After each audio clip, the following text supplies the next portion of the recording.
Yasmin Wilson looked me straight in the eye and said, "This is our house now, Meredith. You're not welcome here anymore."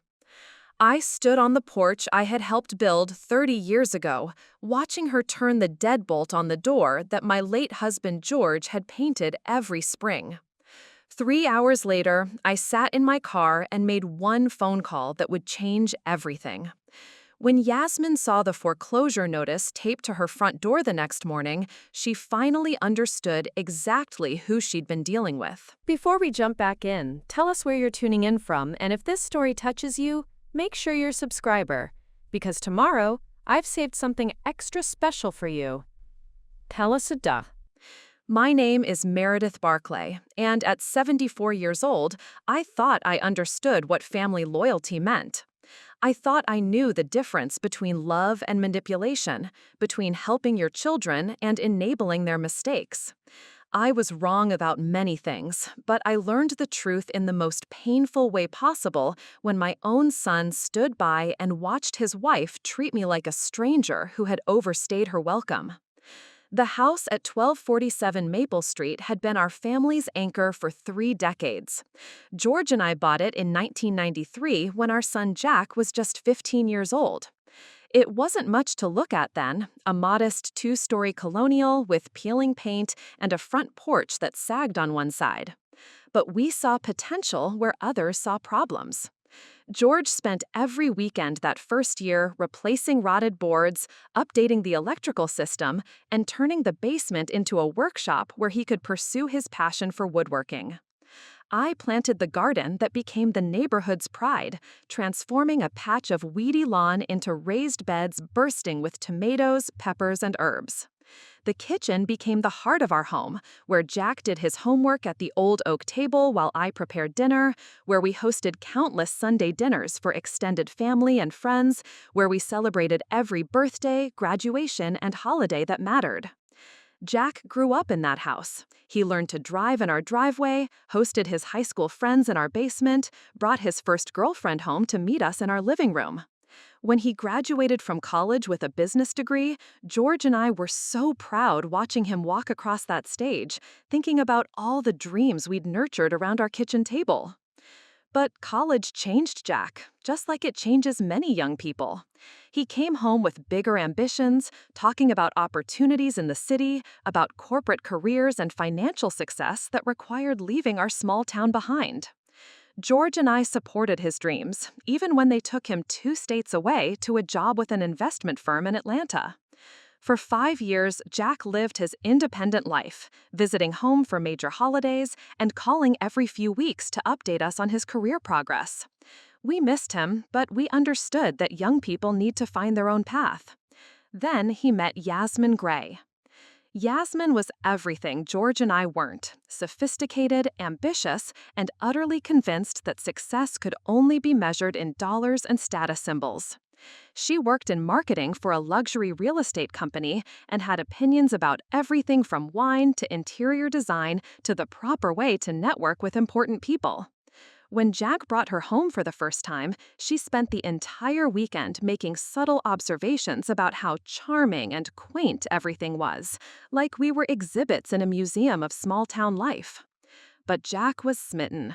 He hung on her every word, laughed at comments I didn't find particularly funny, and started adopting her vocabulary when he talked about his career goals and lifestyle aspirations. Within 6 months, they were engaged, and Jack was talking about the kind of wedding that would cost more than George and I had spent on our first car. The wedding was beautiful, I'll give them that. Yasmin had exquisite taste and unlimited access to Jack's credit cards. They held the ceremony at an upscale resort outside Atlanta, complete with a 7-course dinner, an open bar, and a photographer who charged more per hour than most people made in a week. George and I felt out of place among Yasmin's sophisticated friends and colleagues, but we smiled and celebrated because Jack looked happy. They settled into a high-end apartment in Atlanta's trendy Midtown district, both working demanding jobs and building what appeared to be a successful urban lifestyle. Their social media posts showed a constant stream of restaurant meals, weekend trips, and professional networking events. From a distance, it looked like they were living the American dream. But dreams built on credit cards and mortgage payments have a way of becoming nightmares when economic reality intrudes. The first sign of trouble came during a phone call 3 years after their marriage. Jack's voice was strained as he explained that his company was downsizing, that his position had been eliminated, that he was confident he'd find something better soon, but might need a little help with expenses while he job hunted. George and I had raised Jack to be independent and responsible, but we also believed in helping family during difficult times. We sent money for their rent, their car payments, their minimum credit card payments. Jack assured us it was temporary, that he had several promising interviews lined up, that he'd pay us back as soon as he landed a new position. Months passed without any job offers materializing. Jack's explanations became more creative. The job market was particularly tough in his field, companies were being unusually selective, he was holding out for the right opportunity rather than settling for something beneath his qualifications. Meanwhile, the requests for financial help became more frequent and more substantial. Yasmin, meanwhile, seemed completely unaware that their lifestyle might need adjustment to match their reduced income. She continued spending money on clothes, cosmetics, and entertainment like she was still drawing her full salary. When I gently suggested that perhaps they could reduce some expenses while Jack was between jobs, she smiled condescendingly and explained that maintaining appearances was crucial for networking and job searching. That's when George had his stroke. It happened on a Tuesday morning in October. I found him collapsed in his workshop, surrounded by the walnut bookshelf he'd been building for our bedroom. The paramedics worked frantically, but George was gone before we reached the hospital.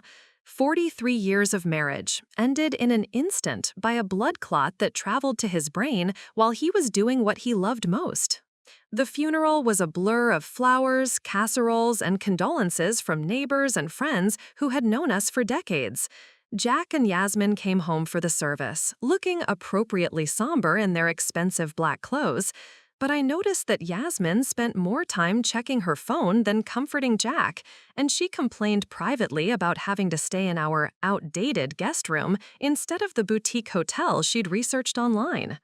After the funeral, as I sat alone in the house that suddenly felt too big and too quiet, Jack approached me with what he called a proposal.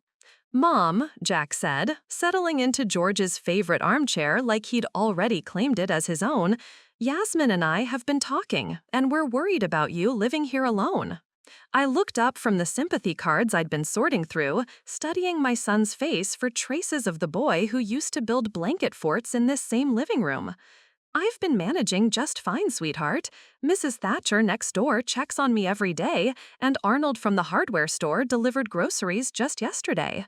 Yasmin emerged from the kitchen carrying a cup of coffee in my best china, the set I only used for special occasions.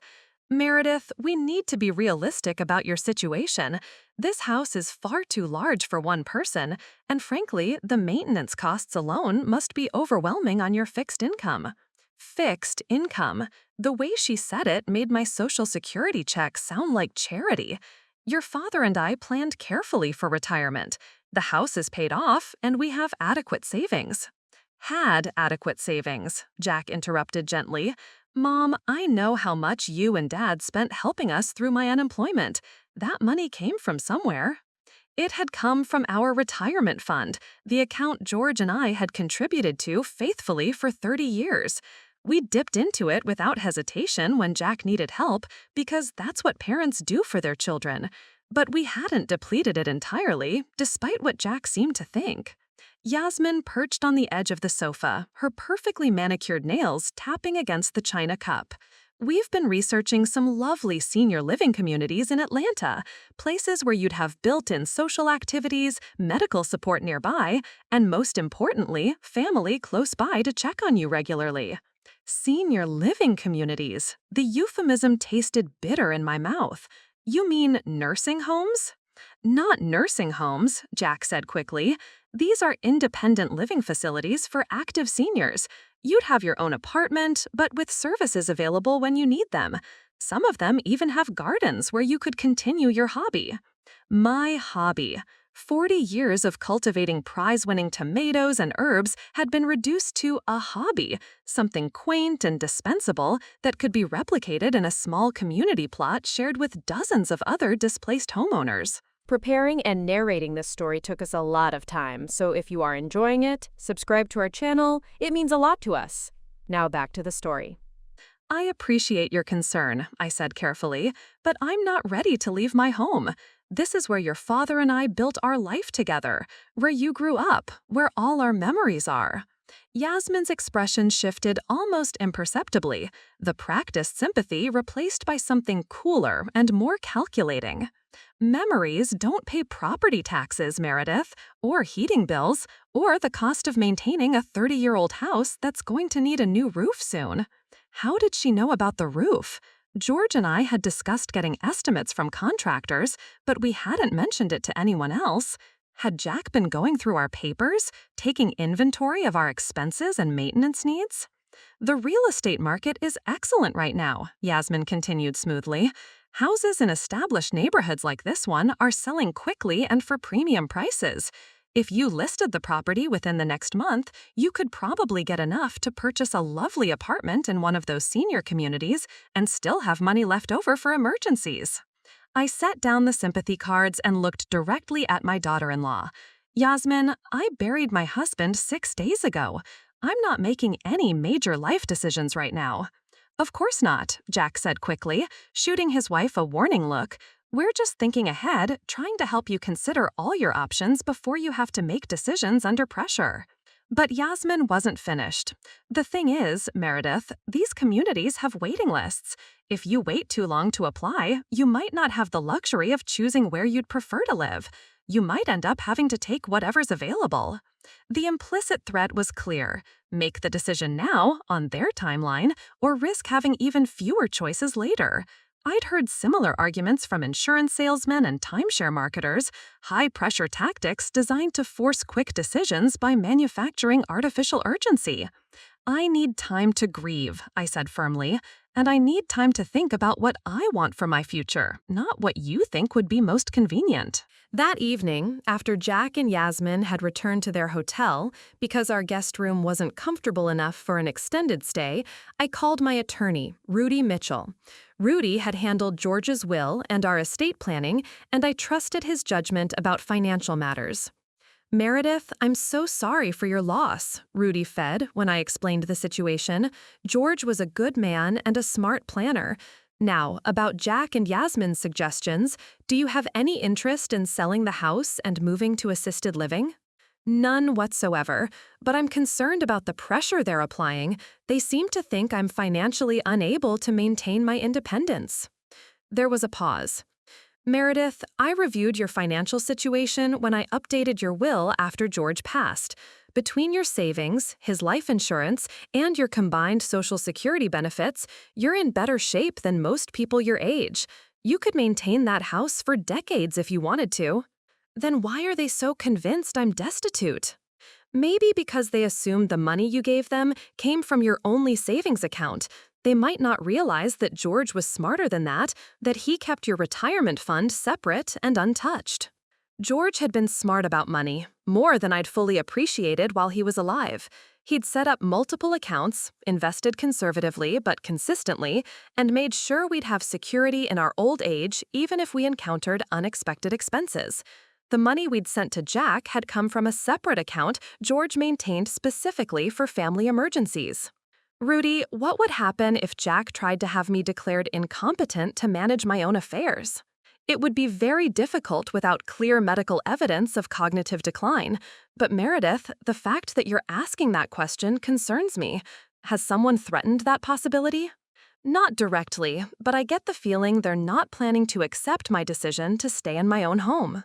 Over the next week, Jack called every day, ostensibly to check on my emotional state, but invariably steering the conversation toward my living situation. He'd researched specific facilities, obtained brochures, and even scheduled virtual tours that I could take from my computer. His persistence was beginning to feel less like concern and more like harassment.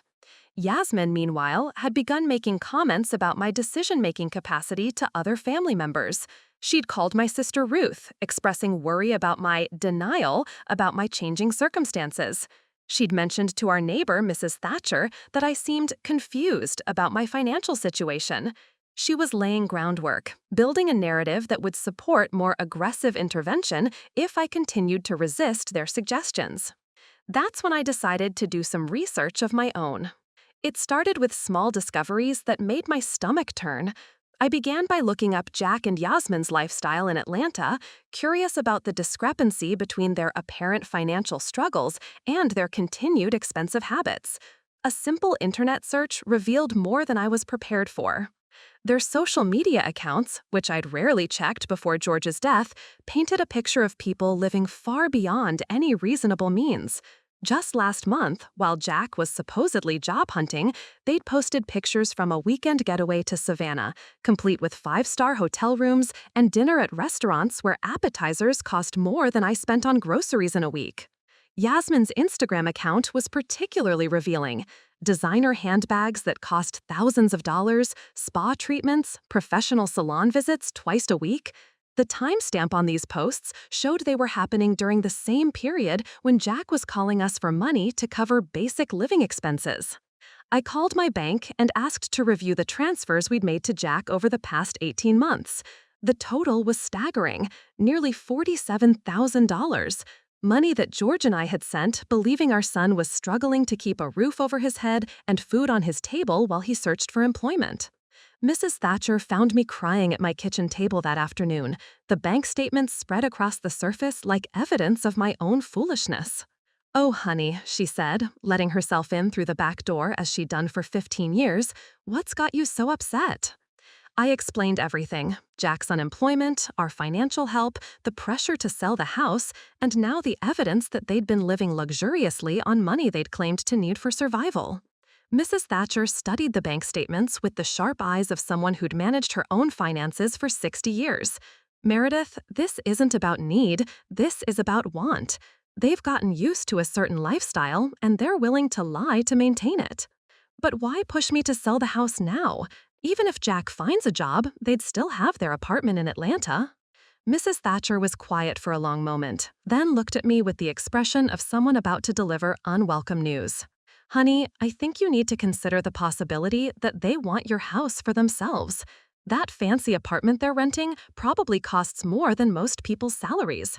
If they could convince you to move to assisted living, they could either move into your house rent-free or sell it and split the proceeds." The thought had occurred to me, but I'd pushed it away as too cynical, too calculating to believe about my own son. But Mrs. Thatcher's blunt assessment forced me to confront what I'd been avoiding. That evening, Jack called with news that should have been wonderful. He'd finally received a job offer, a good position with a marketing firm that appreciated his experience and offered a competitive salary. But instead of relief or gratitude, his tone was strangely subdued.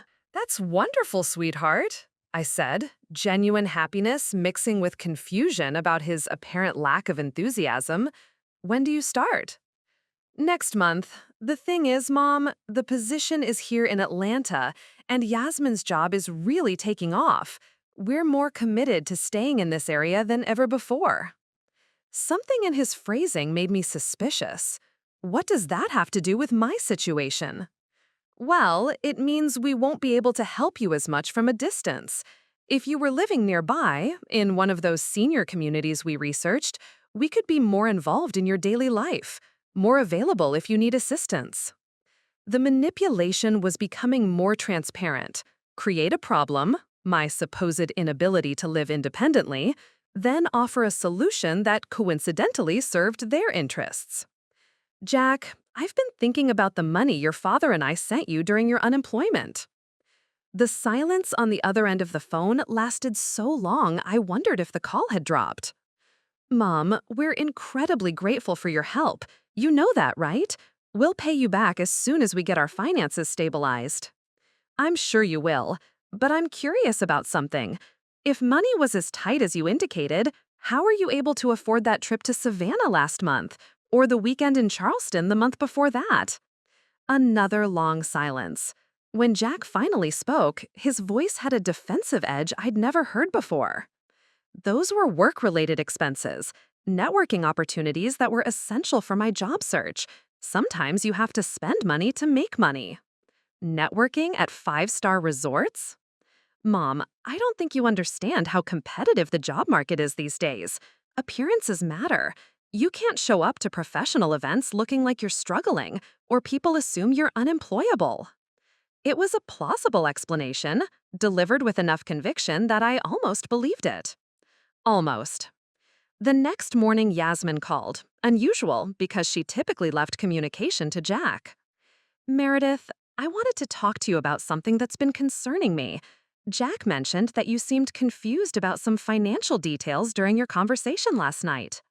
I wasn't confused. I was asking questions about expenses that didn't seem to match your described circumstances. That's exactly what I mean. You're starting to focus on details and discrepancies in a way that suggests you might be having some difficulty processing information correctly. The implication was subtle but unmistakable. She was suggesting that my questions indicated cognitive decline rather than legitimate concerns about their honesty. Yasmin, there's nothing wrong with my mental capacity. I'm asking reasonable questions about how you could afford luxury vacations while claiming you needed help paying rent.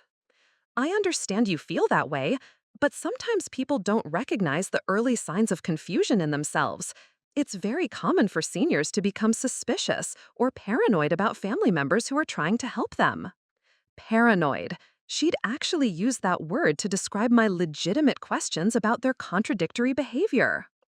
I think this conversation has gone far enough, I said firmly. Meredith, please don't get upset. I'm only trying to help. But I think it might be wise for you to have a conversation with your doctor about these concerns, just to rule out any medical issues that might be affecting your judgment. After hanging up, I sat in my kitchen trembling with anger and something that felt disturbingly like fear. Yasmin had just suggested that my questions about their financial dishonesty were symptoms of mental illness. She was pathologizing my completely rational concerns, turning my legitimate suspicions into evidence of my own incompetence. This wasn't just manipulation anymore. This was gaslighting, a systematic attempt to make me doubt my own perceptions and judgment. I called Rudy Mitchell immediately. Rudy, I need to ask you something, and I need you to be completely honest with me. If someone wanted to have me declared incompetent to manage my own affairs, what would that process look like? There was a long pause on the other end of the phone. Meredith, that's a very serious question. Has someone threatened you with guardianship proceedings? Not directly, but my daughter-in-law just suggested I might be showing early signs of confusion and paranoia. She recommended I discuss these concerns with my doctor. And what prompted this suggestion? I explained the entire conversation about their vacation expenses, Yasmin's response, and her implication that my questions indicated cognitive decline. Meredith, asking for an accounting of money you've given to family members isn't paranoid. It's financially responsible. The fact that they're characterizing reasonable questions as symptoms of mental illness is actually a red flag. Rudy explained that guardianship proceedings required extensive medical evaluation, court hearings, and clear evidence of incapacity. But he also warned that the process could be initiated by family members who claim to be concerned about an elderly person's welfare, and that once begun, such proceedings could be expensive and emotionally devastating to fight. The best protection is documentation, he advised. Keep records of all your interactions with Jack and Yasmin. If they're really trying to manipulate you into selling your house, they'll probably escalate their pressure tactics. You want evidence of their behavior. That afternoon, I made two important decisions. First, I purchased a small digital recorder to document future conversations with Jack and Yasmin. Second, I decided to do some investigating of my own about their true financial situation. I started with public records, property ownership information, court filings, bankruptcy records, all available online if you knew where to look. What I discovered was illuminating and disturbing. Jack and Yasmin weren't renting their luxury apartment in Atlanta. They'd purchased a condominium 18 months ago, taking out a mortgage that required monthly payments of nearly $4,000. The down payment alone had been $60,000, money they'd somehow managed to accumulate during the same period when Jack was supposedly unemployed and desperate for our help. But the most shocking discovery was a lawsuit filed against them by their previous landlord, seeking $12,000 in unpaid rent and damages. The dates showed they'd stopped paying rent on their old apartment 3 months before they bought the condominium, essentially using their former landlord's money as part of their down payment strategy. I called Mrs. Thatcher, needing someone to help me process what I'd learned. "They've been planning this for over a year," she said after reviewing the documents I'd printed. "They figured out how to get money from you and George while simultaneously saving for their own house purchase. That's not unemployment desperation, Meredith. That's calculated fraud." That evening, Jack called with what he presented as urgent news. "Mom, Yasmin and I have been talking to a real estate agent just to get a sense of what your house might be worth in today's market. The numbers are even better than we expected." I turned on the recorder, positioning it near the phone. "Jack, I've told you I'm not interested in selling the house. I know you feel that way now, but we got some concerning information today. The agent mentioned that the city is planning major infrastructure work on Maple Street next year, construction that could last months and significantly impact property values in your neighborhood." It was plausible enough to be believable, specific enough to sound researched, and urgent enough to justify immediate action. It was also completely fabricated. I'd verified with the city planning office that morning that no construction was scheduled for our area. Even if that were true, I'm not making any major decisions right now. "Mom, I understand you're still grieving, but sometimes circumstances force us to make decisions on timelines we wouldn't choose. If you wait until after the construction starts, you could lose tens of thousands of dollars in equity. Jack, where did you get the down payment for your condominium?" The question caught him completely off guard. I could hear him breathing, but no words came. "I'm sorry, what?" "You bought a condominium in Atlanta 18 months ago. The down payment was $60,000. Where did that money come from if you were unemployed and struggling to pay rent?" Another long silence. When Jack finally spoke, his voice was tight with barely controlled anger. "Mom, I don't appreciate you investigating my personal financial affairs. That's a violation of my privacy. You've been asking me to make major decisions about my personal financial affairs for weeks. I think I have the right to understand the financial circumstances of the people giving me advice. That's completely different. We're concerned about your welfare, your ability to live independently and make sound financial decisions. And I'm concerned about the financial honesty of my son and daughter-in-law who took $47,000 from their parents while secretly saving for their own house purchase. We didn't lie to you about anything. You told us you needed money for rent and basic living expenses, but you'd stopped paying rent months before you even asked for help. You used your landlord's money and our money to buy your own house. That's a very complicated situation. You don't understand the pressures we were under, the impossible choices we had to make. I understand that you lied to us, repeatedly, and now you're trying to pressure me into selling my house by creating false urgency about construction projects that don't exist." Jack's composure finally cracked completely. "You know what, Mom? This is exactly what Yasmin was talking about. You're becoming paranoid and suspicious. Normal people don't hire private investigators to spy on their own children. I didn't hire anyone. I looked up public records available to any citizen. Same thing. You're acting like we're criminals instead of family members who love you and want to help you make good decisions for your future. If you love me, prove it by being honest with me. We have been honest, but apparently that's not enough for you anymore. Apparently you'd rather believe conspiracy theories than trust your own son."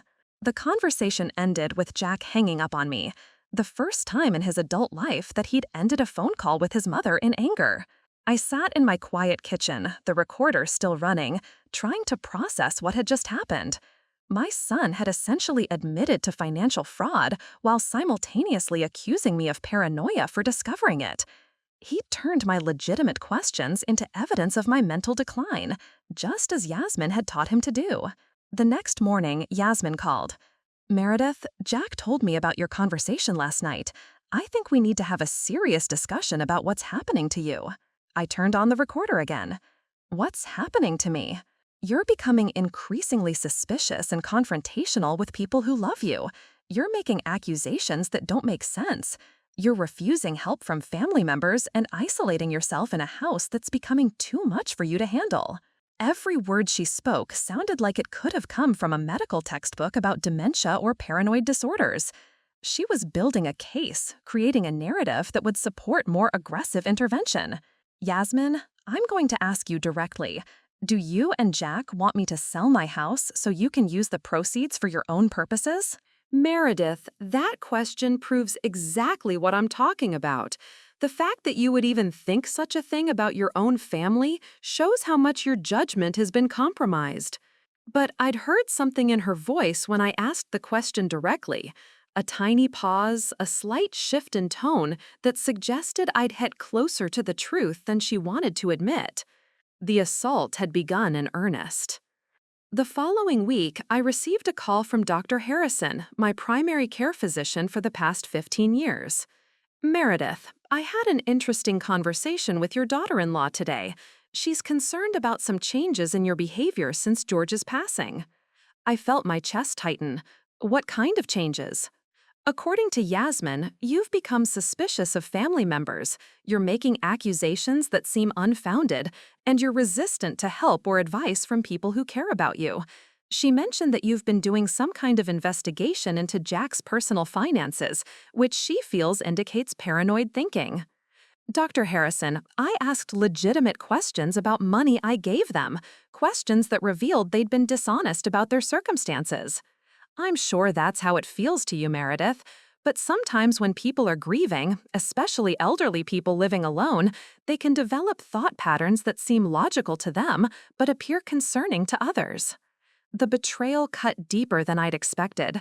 Dr. Harrison had known me for 15 years, had treated me through minor illnesses and major stress, had watched me care for George through his health problems with competence and clarity.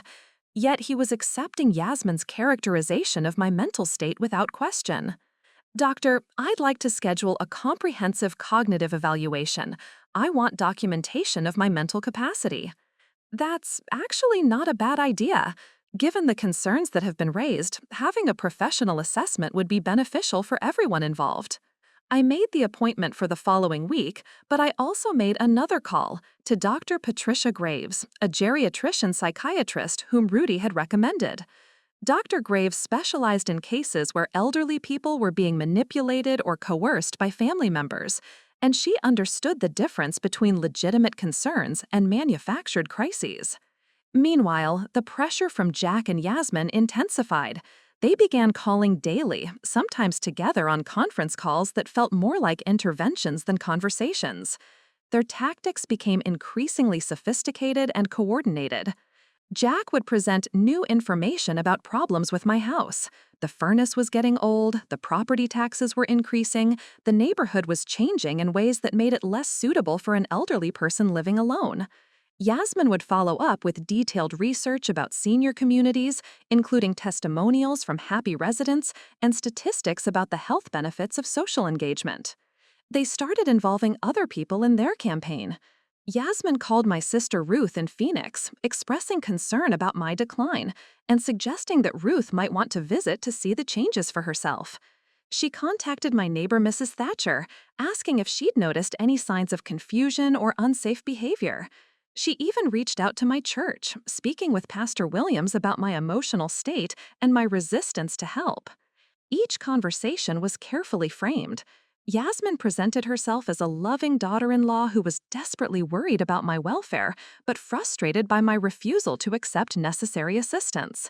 She shared just enough specific details, my questions about their finances, my research into public records, my insistence on staying in a house that was too big for me, to make her concerns sound legitimate.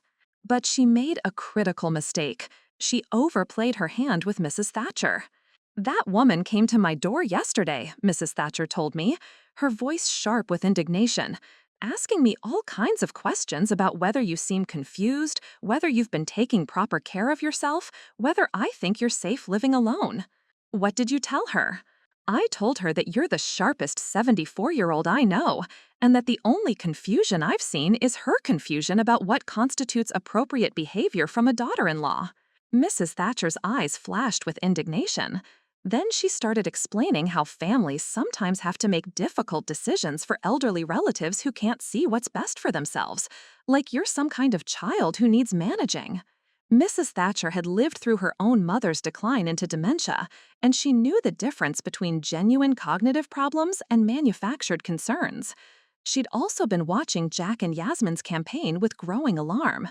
Meredith, I think you need to know something. Arnold from the hardware store told me that a woman matching Yasmin's description came in last week asking questions about your house. Specifically, she wanted to know about the condition of the roof, the age of the major appliances, and whether you'd been keeping up with maintenance. She's gathering ammunition, I realized, looking for evidence that I'm not capable of maintaining my property. That's not all. She also stopped by the real estate office downtown. Margie Henderson told me that a young woman came in asking about property values in your neighborhood and what kind of timeline would be realistic for selling a house that might need some updates. The systematic nature of Yasmin's campaign was becoming clear. She wasn't just pressuring me to move, she was building a comprehensive case that would support forced relocation if I continued to resist. She was documenting supposed evidence of my decline, researching the practicalities of selling my house, and recruiting allies who might testify to her concerns about my welfare. That evening, I called Rudy and explained what I'd discovered. Meredith, this is elder abuse. What they're doing, the systematic manipulation, the gaslighting, the attempts to isolate you from your support system, these are classic patterns of financial exploitation. But I haven't given them access to my accounts or signed anything over to them. Yet. But if they succeed in having you declared incompetent, they could potentially gain guardianship over your finances and property.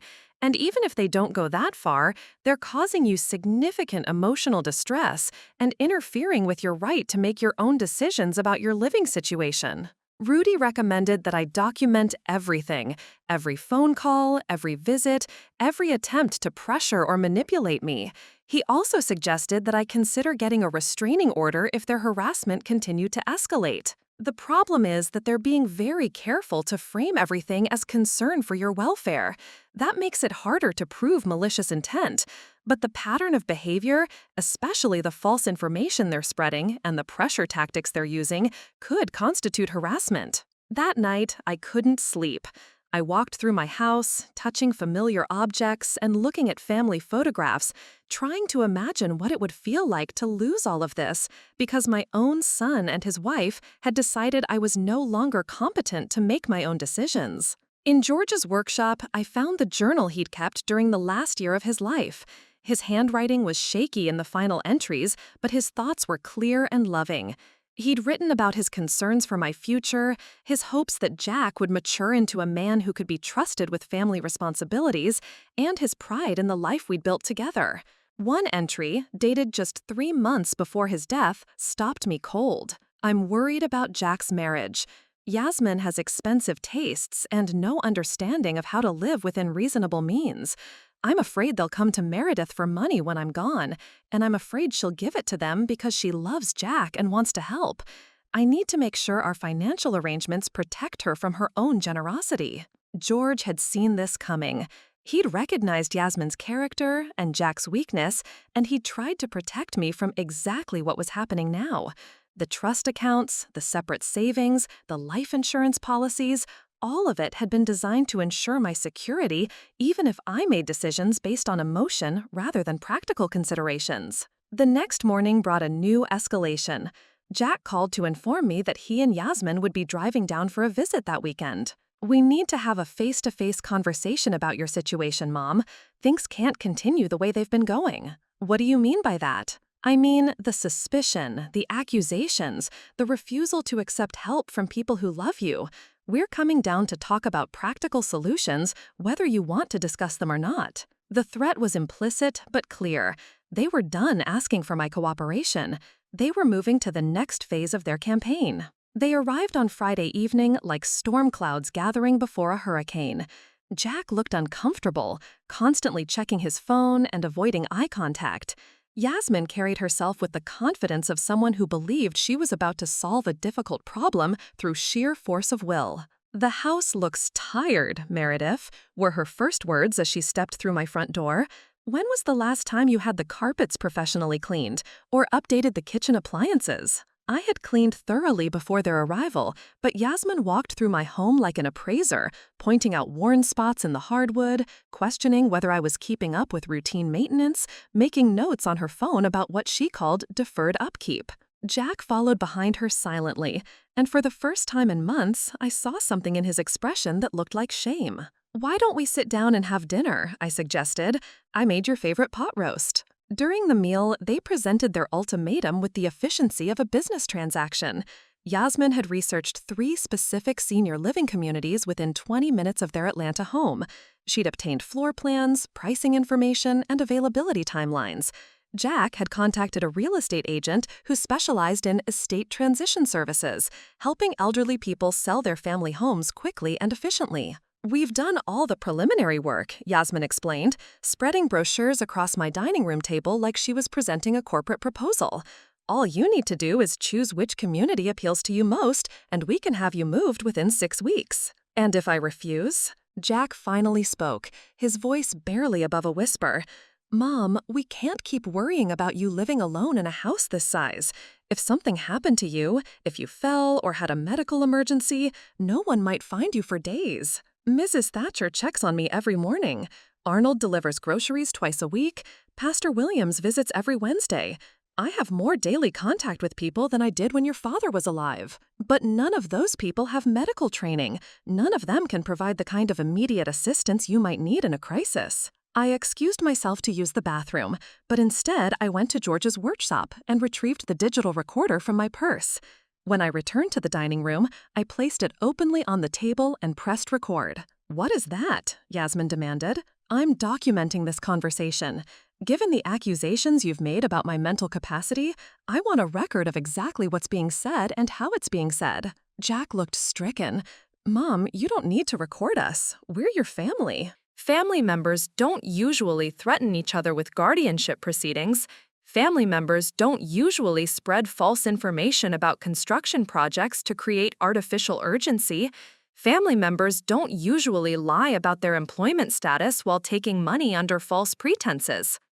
Yasmin's mask of concerned care finally slipped completely. "You're proving our point, Meredith. This paranoid behavior, this obsession with imagined conspiracies." "Stop."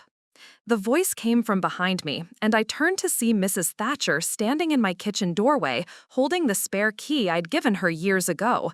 "I'm sorry to interrupt, but I've been listening to this conversation through the window, and I can't stay silent any longer." She walked into the dining room with the authority of someone who'd raised 6 children and buried 2 husbands, someone who'd seen enough of life to recognize manipulation when she witnessed it. "Young lady," she said, addressing Yasmin directly, "I've lived next door to Meredith for 15 years. I watched her care for George through his illness with more competence and dedication than most trained nurses could manage. I've seen her handle financial decisions, maintain her property, and navigate complex family situations with wisdom and clarity. There is absolutely nothing wrong with her mental capacity." Yasmin started to protest, but Mrs. Thatcher held up her hand. "What I have seen over the past month is a systematic campaign of harassment and manipulation designed to pressure an elderly woman into making decisions that serve your interests rather than hers. I've watched you spread false information about her mental state to her doctor, her neighbors, and her church community. I've seen you create artificial crises and manufactured urgency to force her into compliance with your agenda." Jack had gone pale during Mrs. Thatcher's speech. "Mrs. Thatcher, we're genuinely concerned about Mom's welfare." "No, you're not. If you were concerned about her welfare, you wouldn't have taken $47,000 from her savings while lying about your circumstances. You wouldn't be pressuring her to sell her home within weeks of her husband's funeral. You wouldn't be trying to isolate her from her support system by questioning her mental capacity." Mrs. Thatcher turned to me. Meredith, I've been talking to other people in the community about what's been happening. Arnold, Pastor Williams, Margie Henderson from the real estate office. We all see what they're doing, and we're all prepared to testify on your behalf if this goes to court. For the first time in weeks, I felt like I could breathe properly. I wasn't alone, wasn't imagining the manipulation, wasn't losing my mind. My community had been watching, documenting, and preparing to support me. Jack stood up abruptly. "This is insane. We're trying to help, and everyone's acting like we're criminals." "Then help her by respecting her decisions," Mrs. Thatcher replied calmly. "Help her by being honest about your motivations. Help her by treating her like the competent adult she is, instead of like a problem to be solved." Yasmin gathered her brochures with sharp, angry movements. "We're wasting our time here. She's obviously not going to listen to reason." "The only reasonable thing happening here is Meredith's refusal to be bullied into abandoning her home and her independence," Mrs. Thatcher said. As they prepared to leave, Jack turned back to me with an expression I couldn't quite read. "Mom, I hope you know we love you." "Then prove it," I said quietly, "by loving me enough to let me make my own choices." After their car disappeared down Maple Street, Mrs. Thatcher and I sat in my kitchen drinking tea and processing what had just happened. "They'll be back," she warned. "People like that don't give up easily when this much money is involved." But for the first time in weeks, I felt ready for whatever came next. The phone calls started Monday morning at 6:30. When I didn't answer, they called again every 15 minutes until noon. Jack, then Yasmin, then Jack again. I let them all go to voicemail, and by evening, I had 23 messages, ranging from concerned to frustrated to openly hostile. Yasmin's final message was barely controlled fury. "Meredith, your neighbor has no right to interfere in family matters. The fact that you're involving outsiders in our private business shows exactly the kind of poor judgment we've been concerned about. You're forcing us to take steps we'd rather not take." That Tuesday, I received a certified letter from a law firm I'd never heard of, Peterson, Carroll and Associates in Atlanta. The letter, signed by someone named Michelle Peterson, requested medical records, financial statements, and documentation of my daily living activities as part of what they called a family welfare assessment. I called Rudy immediately. "They've hired an attorney," he said after I read him the letter. "This is significant escalation, Meredith. They're moving toward formal legal action." "Can they force me to provide those documents?" "Not with a court order, but the fact that they're requesting them suggests they're planning to petition for guardianship. They're gathering ammunition for their case that you're not competent to live independently." The next day brought even more disturbing news. Dr. Harrison's office called to schedule what they called a wellness check at my home. When I asked who had requested this visit, the nurse explained that my family had expressed concerns about my living conditions and my ability to care for myself safely. "They want to do a home inspection?" I asked, incredulous. "It's really just a routine assessment to document that you're managing well on your own. Given the concerns that have been raised, it would be helpful to have professional documentation of your living situation." I declined the home visit and instead scheduled an appointment at Dr. Harrison's office for the following week. If they wanted to assess my competence, they could do it in a clinical setting, where I couldn't be ambushed by surprise evaluations of my housekeeping or questioned about my ability to maintain my property.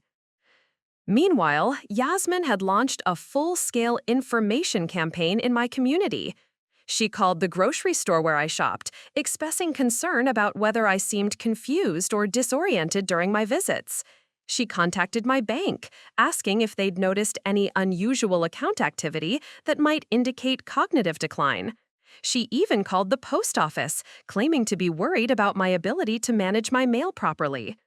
Most of these contacts were rebuffed. Businesses generally don't share personal information about customers with unauthorized callers. But the pattern was clear. Yasmin was trying to build a documented case that I was no longer functioning independently. Her most audacious move came Thursday afternoon. I was working in my garden when a van pulled into my driveway. Two people in matching polo shirts got out and approached with clipboards and cameras. "Mrs. Barclay, we're from Senior Life Assessment Services. Your family requested a home safety evaluation." I didn't authorize any evaluation.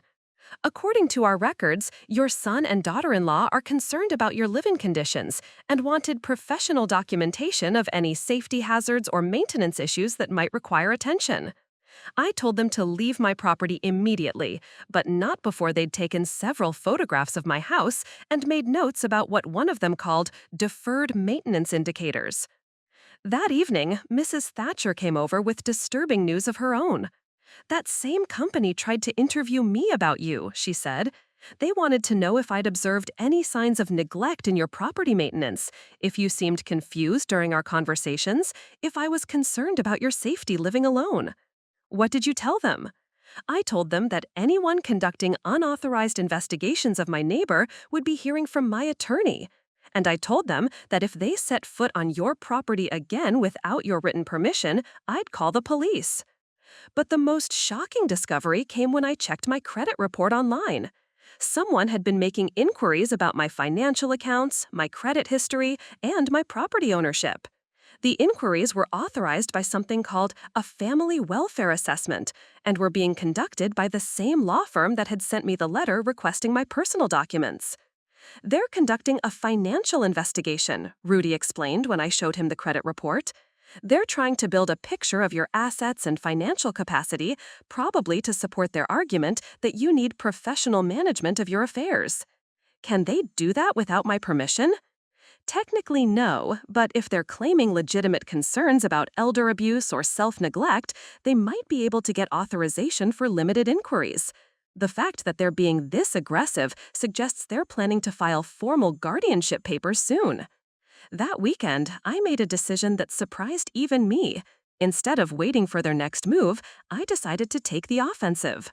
I called Michelle Peterson directly. Mrs. Peterson, this is Meredith Barclay. I understand you're representing my son and daughter-in-law in some kind of family matter. Mrs. Barclay, I'm glad you called. My clients are very concerned about your welfare and your ability to continue living independently. They've asked me to help them explore legal options for ensuring your safety and well-being. What legal options? Well, that depends on the results of the assessments we've requested. If there's evidence that you're no longer capable of making sound decisions about your care and finances, we might need to petition for guardianship to protect your interests. I took a deep breath and played the card I'd been holding in reserve. Mrs. Peterson, before you file any legal papers, I think you should know something about your client's financial situation and their history of fraud. The silence on the other end of the phone told me I had her attention. I'm sorry, what are you referring to? I'm referring to the fact that Jack and Yasmin obtained $47,000 from me under false pretenses, used money they'd stolen from their previous landlord to purchase their current home, and are now trying to force me to sell my house so they can access my assets. I have documentation of all of this, and I'm prepared to share it with the Georgia State Bar if necessary. Another long pause. When Michelle Peterson spoke again, her tone had changed completely. Mrs. Barclay, perhaps we should schedule a meeting to discuss these allegations before any formal proceedings move forward. I smiled for the first time in days. I think that's an excellent idea, Miss Peterson. I think we have a great deal to discuss. The meeting with Michelle Peterson never took place. Instead, I received a panicked phone call from Jack at 7:30 Monday morning. Mom, what did you say to our attorney? She's dropped us as clients and won't explain why. I told her the truth about your financial history, about the money you took from us under false pretenses, about the fraud you committed against your previous landlord. That's not fraud. It's complicated business decisions that you don't understand. I understand theft, Jack, and I understand that your attorney understood it too. But losing their lawyer didn't stop them. If anything, it made them more desperate and reckless. Within days, they'd hired a new firm, one that apparently specialized in aggressive elder law tactics and was less concerned about their client's ethical history. The new strategy was direct assault. Instead of trying to build a case for my incompetence through medical evaluations and home assessments, they filed emergency guardianship papers claiming I was in immediate danger due to cognitive decline and unsafe living conditions. The court papers, served by a sheriff's deputy on Wednesday afternoon, painted a picture of an elderly woman in crisis. According to the filing, I was exhibiting paranoid delusions about family members, unable to maintain safe living conditions, and making irrational financial decisions that endangered my future security. As evidence, they cited my obsessive investigation of their personal finances, my inappropriate recordings of family conversations, and my refusal to accept necessary assistance with housing and medical care. They'd somehow obtained statements from Dr. Harrison expressing concern about my mental state, and they'd included photographs from the unauthorized home assessment showing what they claimed were safety hazards and maintenance problems. Most damaging was a sworn affidavit from Yasmin describing specific incidents of confusion and erratic behavior, including my false accusations about their financial honesty and my paranoid belief that they were trying to manipulate me for personal gain. The hearing was scheduled for the following Monday, less than a week to prepare a defense against accusations that could result in my losing control over my own life. Rudy immediately filed countermotions challenging the emergency nature of their petition and requesting a full evidentiary hearing. But he was concerned about the speed of their legal assault and the specific nature of their claims. "They're gambling that you won't be able to mount an effective defense on such short notice," he explained. "Emergency guardianship hearings are designed for situations where someone is in immediate physical or financial danger. If they can convince the judge that you're a danger to yourself, they could get temporary guardianship before we have a chance to present your side of the story." That's when I made the phone call that would change everything. I'd been putting it off for weeks, reluctant to involve someone else in what I'd hoped could remain a family matter. But Jack and Yasmin had made it clear this was no longer about family. It was about power and money, and they were willing to use any legal weapon available to get what they wanted. I called the number I'd found in George's address book, a contact he'd maintained for nearly 20 years but had never explained to me. When a professional voice answered, I took a deep breath and identified myself.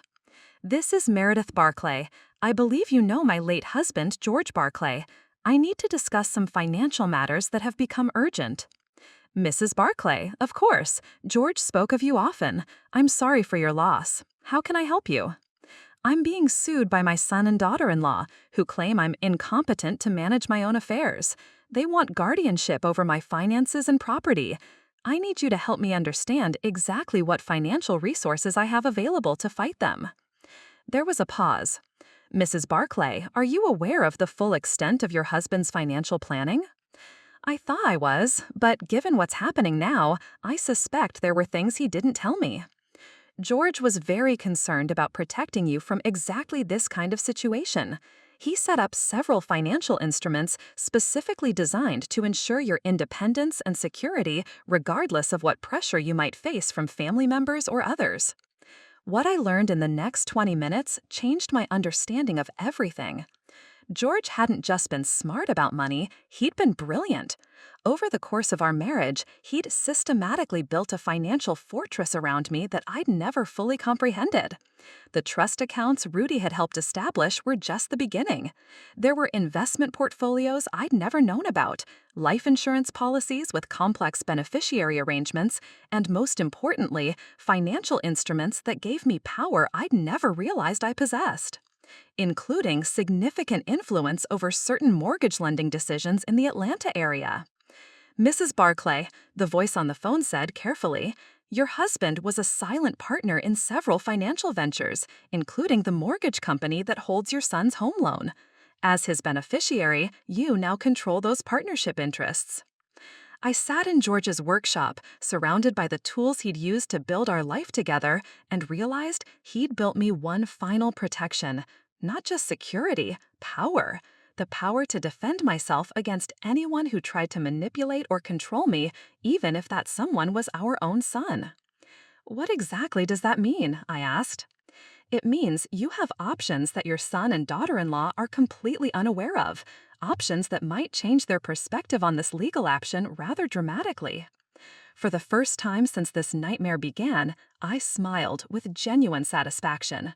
I think it's time to make some phone calls.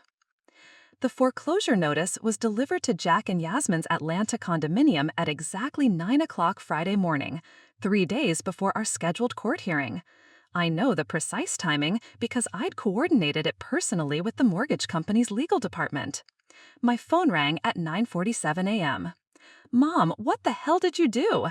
Jack's voice was panicked, higher pitched than I'd heard since he was a teenager. "I exercised my rights as a financial partner in Meridian Mortgage Holdings, the same company that holds your home loan. You can't do this. You can't just destroy our lives because you're angry about a family disagreement."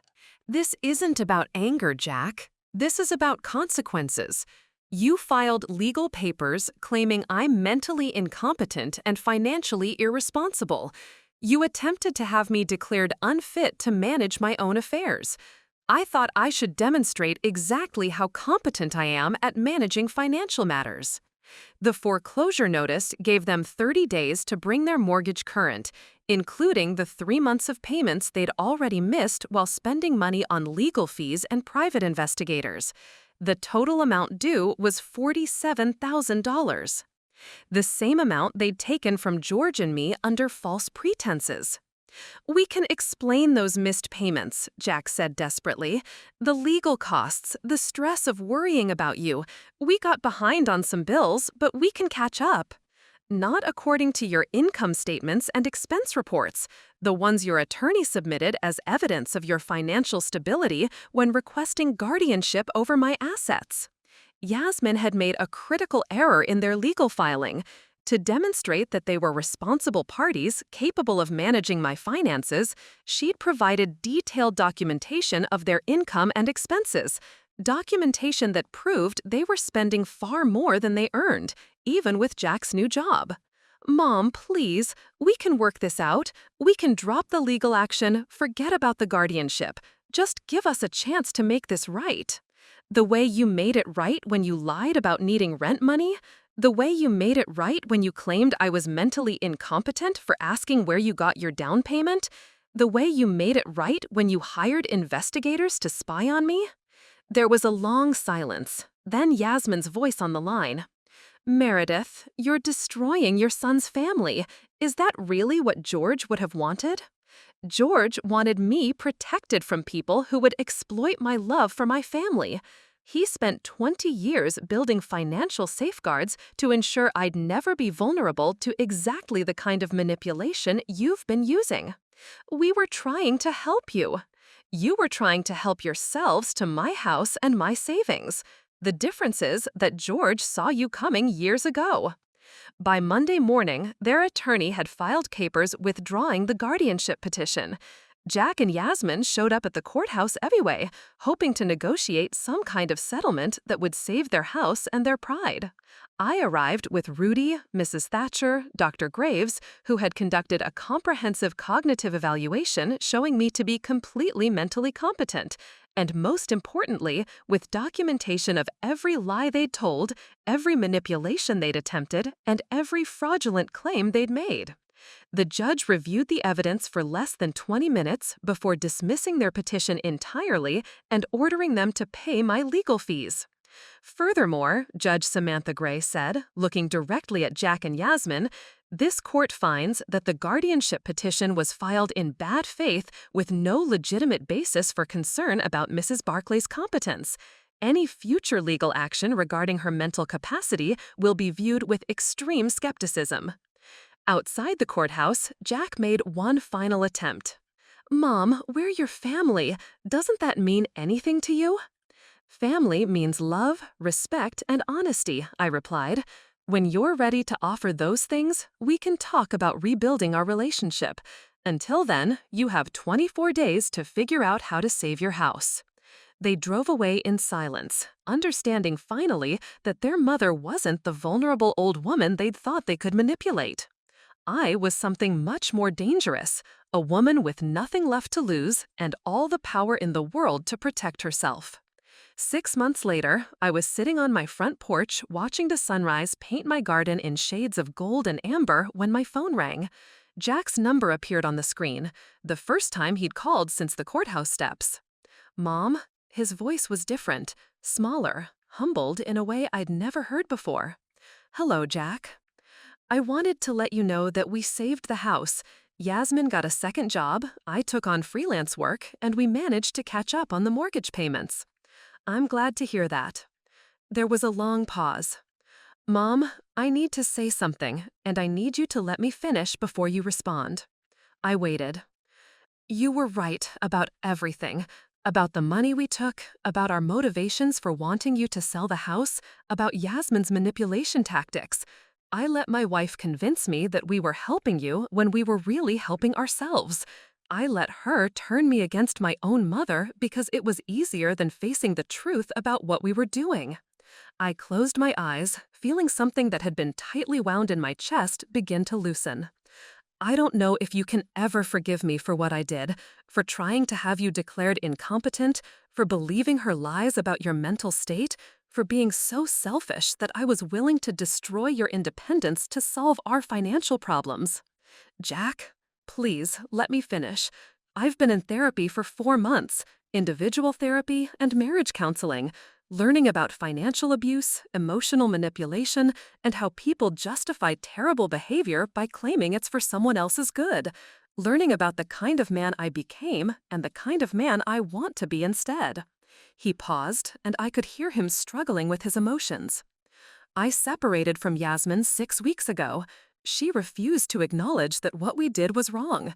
She kept insisting that we were protecting you from yourself, that your resistance to our help proved you needed intervention. I finally understood that staying married to her meant choosing her version of reality over the truth. I felt tears starting in my eyes. Mom, I know I don't deserve forgiveness. I know I may have destroyed our relationship permanently, but I need you to know that I'm working every day to become someone you could be proud of again, someone Dad would have been proud of. Your father loved you very much, I said softly, but he was worried about the choices you were making. He saw Yasmin's influence on you and tried to protect me from the consequences of loving you too much to say no when you needed help. I found his journal, Jack said quietly. The things he wrote about me in the final months, he knew exactly what kind of person I was becoming. He tried to warn you, and I proved him right. For the first time in almost a year, I heard my son crying. Jack, where are you living now? I have a small apartment across town. Nothing fancy, but it's honest. I'm paying for it with money I actually earned. Would you like to come home for Sunday dinner this week? The silence stretched so long, I thought the call had dropped. You'd want me to come home? I'd like to see my son again, the real one, not the person Yasmin turned you into. Mom, I love you. I'm so sorry for everything I put you through. I love you too, sweetheart. I never stopped loving you, even when I couldn't trust you. After we hung up, I sat on my porch thinking about George, about the wisdom he'd shown in protecting me not just from financial exploitation, but from the heartbreak of losing our son completely. He'd given me the power to defend myself, but he'd also given me the security to take risks again when the time was right. Mrs. Thatcher came over that afternoon to find me cooking a pot roast, Jack's favorite meal. He's coming for dinner Sunday, I explained. And Yasmin? Jack left her. He's been in therapy, working on understanding what happened and why he let her manipulate him. Mrs. Thatcher nodded approvingly. Some people can change, Meredith, especially when the consequences of their behavior finally catch up with them. Sunday dinner was awkward at first. Jack looked thin and tired, older than his 38 years. But when he hugged me at the door, it felt like holding my son again, instead of the stranger he'd become during his marriage. We talked carefully around the painful subjects at first, focusing on his work, his therapy, his plans for rebuilding his life. But as the afternoon wore on, we began to address the deeper issues: how he'd lost himself in Yasmin's ambitions, how guilt about their financial problems had made him vulnerable to her manipulation, how fear of disappointing me had led him to lie instead of asking for help honestly. I should have just told you we were in over our heads financially, he said. Should have asked for advice instead of money. Should have trusted you to love me even if I'd made mistakes. Yes, I agreed. You should have, but you were trying to protect your pride and your marriage. Those aren't evil motivations, just misguided ones. As the sun set over the garden where Jack had played as a child, we talked about the future, about rebuilding trust slowly and carefully, about learning to have an honest relationship based on mutual respect instead of need and obligation. "I'd like to help you with the garden this summer," he said, "if you'll let me. I remember how much Dad loved working in the soil." "Your father would like that," I said. "He always hoped you'd find your way back to the things that really matter." Looking at my son across the kitchen table where he'd done his homework as a boy, I realized that George's greatest gift hadn't been the financial protection he'd provided. It had been the time and security that protection had given us. Time for Jack to learn from his mistakes, time for our relationship to heal, time for both of us to remember what family really means. The battle was over. The real victory was just beginning.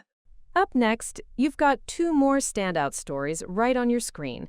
If this one hit the mark, you won't want to pass these up. Just click and check them out. And don't forget to subscribe and turn on the notification bell so you don't miss any upload from us.